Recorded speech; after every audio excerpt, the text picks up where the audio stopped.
Tīk veidojās kaut kāds elements, ka tiek griba uzspiest. Es cerams, ka tas strādā, nestrādā. 1, 2, 3, 1, 2, 3 strādā.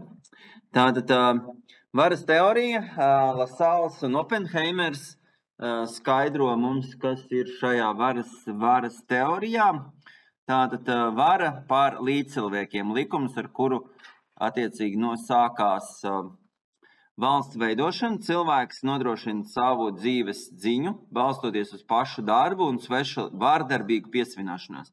Valsts ir nepieciešams instruments iekaroto teritoriju pārvaldīšanai, vārdarbība ir ekonomiskās kundzības pamats.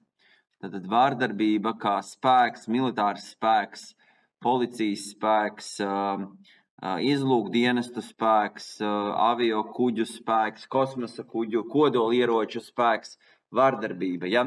Tad varas teorija, kas norāda to, ka valsts pamatā valsti var izveidot tad, ja valstī ir sava vara un milzīgs spēks. Vērtējums pārāk akcentē varas un iekarošanas procesu, tā, lai arī pilnībā noliegt kara nozīmi valsts veidošanā procesā nevar. Jāvērtē vardarbības izmantošanas pakāpe. Valsti nevar uzskatīt tikai par ārējo spēku, vardarbības produktu, obligāti ņemam vērā arī iekšējie faktori.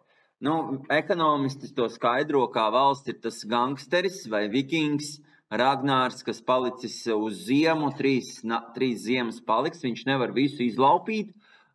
Šim te bandītam, vikingam ir jāpaliek 3 ziemas, viņam jāatstāj kaut kas vietējiem iedzīvotājiem, lai var pārzīmot 1, 2, 3 ziemu, un lai šī tauta paliktu uz esamību, esošā šajā statusā.